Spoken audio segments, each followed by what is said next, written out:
In this video, you'll learn what the difference is between the ultra high priced balsamic vinegars, which are over £100, $150, through to a supermarket balsamic, which might be anywhere from £1 to £10, $1 to $10. I'm Nicola. I've been buying balsamic vinegar at Sous Chef for over 10 years. Every year I travel to Italy, I meet our different balsamic vinegar suppliers, each of which has been making balsamics for over 100 years and are true experts in their craft. I get to taste all the different ages, all the different flavours, all the different styles of balsamic vinegar, which I'll talk you through today. I'm also with Holly, who's our food editor at Sous Chef, and she writes a lot about balsamic and cooks a lot with it at home, but hasn't necessarily tasted every single one of the ones we sell. And so I wanted to have her today with me so you can see someone who really is experiencing some of the different balsamic vinegars side by side, perhaps for the first time. Nicola, why is some balsamic vinegar so much more expensive than others? As you know, there's a huge range of price, and the vinegars we have on this table, or balsamics, and I'll tell you more about that in a minute, that we have on this table range from probably around £100+ down to £1.50 for one of the supermarket balsamic vinegars. And they're completely different products. So sometimes people will say, balsamic, it's not a vinegar, you should never call it balsamic vinegar, that's just not true, and someone might say that to you, and you'll think, oh, I don't really know anything about this product, what are they talking about? I'm sure it's vinegar, I feel a bit awkward. And in some ways they're right. So this £100+ version is balsamic condiment. Right. And that's balsamic condiment of Modena, and it's just grape must. It contains no vinegar. Right. It's just cooked down grape juice that's then aged, and that's the grape must. And you can see on these bottles that these are the super expensive version. They're DOP or PDO. There are very strict guidelines for its production in Modena and also Emilia-Romagna, which is another area for producing it. And they have to be, some of the guidelines seem a little bit unusual. So you'll see the bottles from two different producers are exactly the same. And that's the rule. They have to have the same packaging. They're not allowed to write the age on, because actually the age is from many different barrels of different aged must. I would call it vinegar because naturally we're used to saying balsamic vinegar, but it's not vinegar. And so this is minimum 25 years old. This is extra vecchio. You'll see vecchio, which is minimum 12 years. And so this is the really thick stuff. This is the true balsamic. When people say, oh, what's the true balsamic? It's this. And this is the very expensive one. Okay, and so this is what is at the heart of all other balsamics that then gets turned into different types of balsamic. Absolutely. Right. So up until the 1980s, this was all that was produced in Italy, this type. But you can see it's really concentrated. They're very tiny bottles. If it gets really popular, they just didn't have enough to sell. And so someone very cleverly had the idea of, why don't we blend it with vinegar? And so that's all of these other bottles. Right. Which can also vary in price. So some of these are, this is much closer to £100. And again, we've got down to the £1.50. So these are from different producers. They're the aged grape must, or the grape must, blended with vinegar and then aged, or not really aged for very long at all. And so that's some of the difference in price. And the difference in price will be the very cheap ones will not really be aged very long. And also we'll have a much cheaper, lower quality vinegar blended in with it, and you can taste it. I mean, yeah, and we'll do that in a minute and see if you really can taste it. No pressure. Some of the other crazy things about balsamics are these are not allowed to have their age written on either. And so you'll think, oh, I'm buying an 8-year-old balsamic vinegar or a 12-year-old balsamic vinegar, and these are vinegars, so I now feel natural saying vinegar, although that feels a little odd, having said this is not vinegar. And you can see there's a number of medals here. And most producers use that as a guideline for the age of their products. Right. So how many medals are this? 5 medals. So some producers have a medal meaning 2 years old, some medals have 3 years old, and some medals are 4 years old, and it depends entirely on the brand. So you get to know it from the different brands. But you count up the number of medals to get some sense of the age. Roughly the rough age of the vinegar. Right. But because, and I think you're more expert on this than me, of the way it's aged with the different barrels, so different barrels of different years will be blended together, then actually that's possibly, there'll be some different ages in there, but mostly it's going to be that age. So Holly, I know you spent a lot more time speaking to the producers about the technical aspects of this. Why don't you talk a little bit more about how it's really made? Well, of course, it varies, but one of our producers, Gusti, who we know very well and absolutely love their products, they have a very specific process, which is why they are able to have DOP or PDO balsamic vinegar. And there are a few criteria before you can give your balsamic the IGP status. It must be reduced first in copper vats, and then it must be aged in wooden barrels. And then it is blended using a process called the Solera method, which you might be familiar with from sherry blending. It's slightly similar to also tea bag blending, for instance, where an expert taster will siphon off small amounts from different barrels, and they'll be assessing how much it's reduced the strength and the different flavour notes that have come in from the wood, or even environmental factors like the air or the temperature, the things that have like created the character of the vinegar in each barrel, and then blend something in order to create that consistent, recognisable vinegar that becomes their signature 12-year aged, for instance, or 20-year aged, which is in fact a blend of different vinegars at different stages across different barrels. And it's all down to the expertise of this master taster who really is at the heart of creating these blends that then get bottled and like a master winemaker making the kind of particular vintage or champagne, actually, on the non-vintage years perhaps, or vintage years. Exactly. One of the things just to pick up on there is this is DOP and this is IGP. And both have different rules, and the IGP is, I guess, more relaxed, and that's in the adding the vinegar, and that's a different process. And that's the different rules of production. And then the DOP is this no vinegar, special shaped bottle. And so that's the difference between those two types. So IGP is always something to look for if you're looking for, I guess, much more pourable, which you can see in the bottle. It's very easily poured. You look at this, it's much thicker. It's much more like molasses when you tilt it.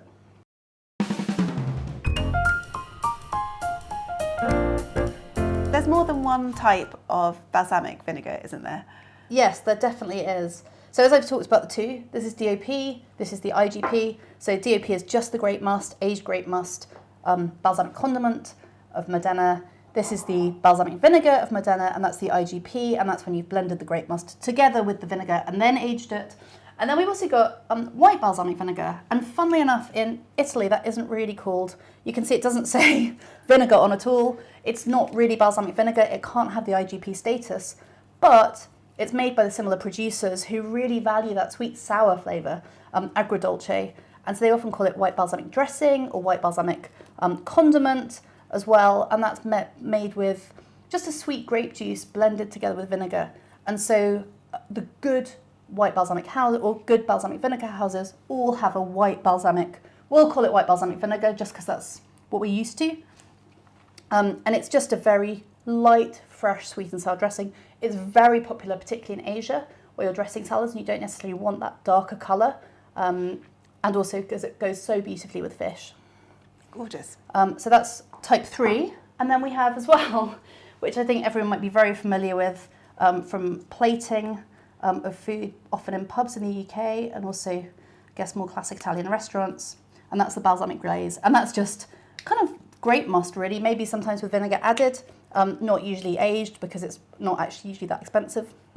But again, the better producers like Giusti, like De Frutum, will have much better tasting glaze, and that's really thick, and that's the type of thing where, I'm going to grab a plate, you can just squeeze it onto a plate, and you get these lovely drizzles and kind of drips and drops.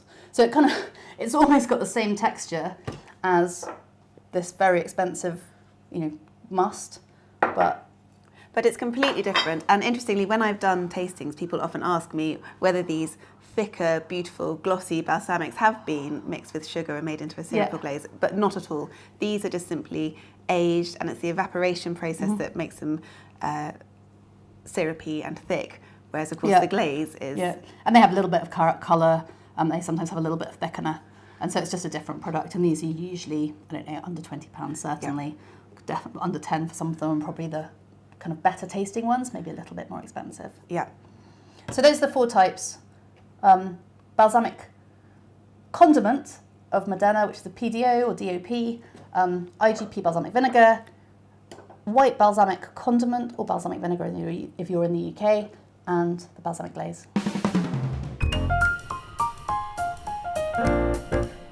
For this blind tasting, I'm just going to pour some balsamics, 3 different ones, I think it's worth you trying, into 3 different cups, and then you can taste them. Great, I won't look. And don't look while I pour them.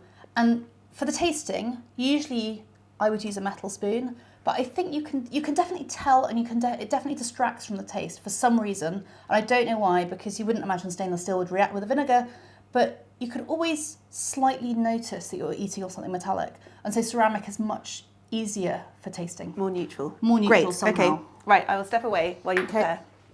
So, I'm just going to do I guess, ordinary, pretty cheap balsamic vinegar. This is under £10. It's still branded. It's not a supermarket own label. It's not £1, but it's I guess, mid-market balsamic vinegar. Then I'm going to pick the 12-year-old from Giusti. That's much more in fine wine bottle territory. Maybe around £30, maybe a little bit more, between 20 and 40, depending on the age, depending on the producer. And then, of course, I think it's really important that Holly tries this. And I'm going to have to pour that one onto a teaspoon, because if it pours into an egg cup, we'll never get it out.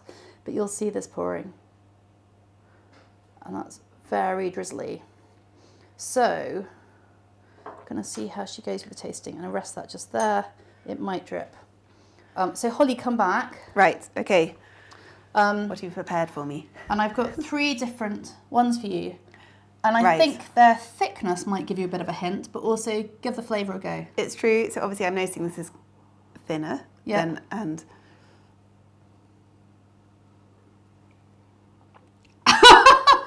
it's really sharp. I mean, there's a burning tanginess. It's pretty fiery vinegar. It's like I'm not vinegar, getting any other sort of notes. No, I'm just getting a vinegar. big punch of vinegar that's sort of hit my nose. And yep, not sure about that one.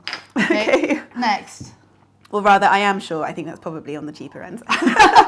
So this one, there's a thickness there, obviously, and a glossiness, which I'm already making me think it's going to be more special. It's so hard to convey what a difference that is. It's sweet to begin with, but it's sort of syrupy, like raisins, like prunes. It really lasts. It really moves through your mouth, so you get that sweetness, and you do get that sort of sharpness of vinegar. But it's got layers and layers of flavour. I think it's so delicious. Yum.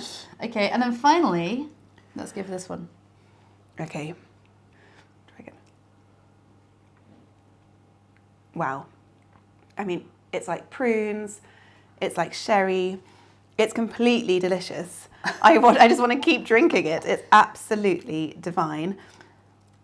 I mean, the difference between this and this, they're completely different ingredients. It's incredible, really. They have the same name. And so let's, just out of interest, I'm going to bring in, so I mean, I guess you're guessing, right? Yeah. One is at the much more economical end. I think that's around a £5 to £10 vinegar.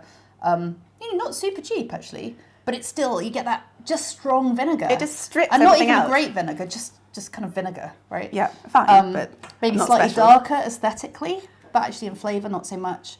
Then you've got, which one did I use? I think I used this one, which is, I think, I have to say I love normally. this one. This is the one I use because obviously as they age, they become different, they become more intense. And this one, which is not at the oldest range, for me is just so delicious because it hits all the notes, but it's still quite usable. And we'll talk about that in a minute in terms of how you balance That's right. the sweetness versus sharpness. And then the last one you tasted, of course, is the £100 plus one, which... It's just incredible. And I think when I started this with you, I was thinking, how would you use that? And really, now I know I just have it by the side of the oven and just have a little sip now and then. It's completely delicious. And maybe we'll talk about in a minute how you use this type of condiment. But the fun thing with this is everyone in Modena apparently has these aging barrels in their attics. And so each household will have their very own kind of solera almost. And they will be able to, they'll have this and they'll have it in their kitchen, and they give us presents, these tiny little bottles, and so it's used in everything. And so I'm lucky enough, I guess, to have a good supply of it, and so I'll just keep it by my hob. I might add just a teaspoon even to a boring bolognese sauce, and it really makes a difference because it brings in kind of layers of spice, layers of smoke, a little bit of sweetness, some of the acidity, but it's all of that kind of seasoning as well as the sweetness and sourness, because obviously you could just add those from vinegar, but it has so many more flavours going on. So that's that one. It's really special. Yeah. So this is just a kind of, this is an organic one. It usually doesn't have its age because often they can't use old wine barrels, which is what might be used for the balsamics. And so because it has to all be organic, so they have to use younger wood and younger barrels. So you often don't get an age on the even the IGP balsamic organic. But I think it's worth trying this one because this is younger and so should be closer, I guess, to the supermarket vinegar you tried. Yes, and you can see the texture is less reduced. But still, it's absolutely lovely. It does have that sharpness of a younger vinegar, but it's still got those layers of complexity, those different flavours that make it so special. And I think that's the thing you'll see if you buy a balsamic vinegar or a balsamic condiment from a well-known producer and you spend some money on it, like you would on a good bottle of wine, but it will last and last and last, unlike a bottle of wine you might drink quite quickly. Then you can tell the difference. You're not just buying vinegar with a high proportion of vinegar and a very low proportion of grape must and not much age. You're actually getting much more of the grape must. You're getting a much better quality vinegar, and also you're getting a lot more aging and therefore flavour. So that's why we've got all of these bottles of vinegar out with different ages.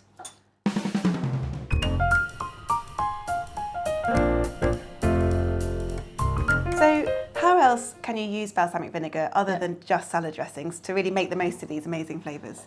So something like the white balsamic condiment we haven't really talked about, but I think you should try. Okay. And give that a go and see what you think. So just thinking sorry, I've poured rather a lot, so you probably don't need to drink all of it, but. Oh, yum. So just when you think about the no and low drinks, blending that just with a little bit of sparkling water. What do you think? So yummy. Just a drink. I think it makes a beautiful drink. Yeah, it's got a really lovely sweetness to it, but it is sharp, it cuts through, it's got that lovely tang that you might want from a non-alcoholic drink. Yum. I also think just making a normal salad dressing with that, it brings a lot of sweetness, it has some really nice balance, you get the light colour. So instead of using white wine vinegar in a salad dressing or a cider vinegar, then something like the white balsamic condiment's really perfect. Delicious. Some people might drizzle it over fish, maybe something like a ceviche type of dish, then it can be really good. Often in sauces as well, when you have a sauce that's a little bit too rich, you might want to add some lemon, but that's a little bit too sharp. Then you might add this. It doesn't give any colour, but will just bring a little bit more balance. So what next? I've talked a little bit about this one, but I mean, this is the treat, isn't it? This you have on the table when you have strawberries or peaches at their summer peak. You've got really beautiful ripe fruit and you just want a little something to have with it, then this can be very special. Gorgeous. Anything drizzled on a plate, right? Like a salad. I mean, if you have this in the kitchen, you just bring it out. Yeah, like a third seasoning almost. It really is. And then the different ages of balsamic you talked about. I mean, I like the younger ones in a salad dressing, partly because they drizzle, so you're going to get a much better coating on your lettuce leaves. How about you? I love this medium-aged 12-year one on cheese. So either like a really creamy burrata, completely delicious, and that sweetness and that sharpness just really cuts through the richness of a lovely creamy cheese. I think it's really delicious on cheese. With a bit of parmesan as well, actually. And a salad with parmesan is. Exactly, or like a hard, crumbly, like a really, really lovely cheddar with like lovely crystals in and a bit of balsamic over it. Delicious. They're also good with something like a tagliata when you have the seared steak, you finely slice it on a board, you sprinkle over some salt, you might drizzle over some olive oil. That's the classic, maybe some rocket. But then you can add a drizzle of good balsamic vinegar as well. Not the acidic balsamic vinegars, but the aged, good quality balsamic vinegars. And it's just a game changer in the kitchen. Gorgeous. We've also drizzled them over ice cream. And again, I think I'd go for the ice cream for one of the slightly sweeter ones, one of the more aged vinegars. That's as you're getting to £30 plus probably in terms of the type of bottle you buy.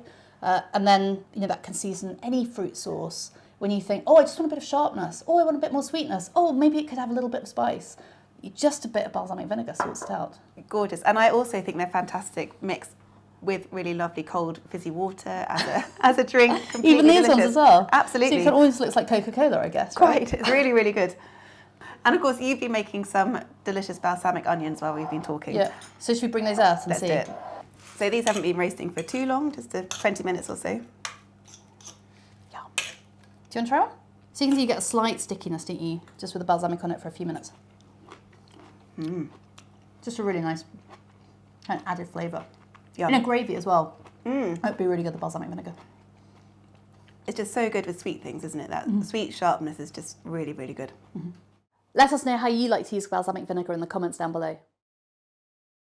Great, thanks so much, Nicola. Today I've learnt so much about the different ways that balsamic is made, the different aging processes, the difference between DOP and IGP, and of course the extraordinary difference in the way that they taste. For more videos on ingredients and cookware from Sous Chef, hit subscribe.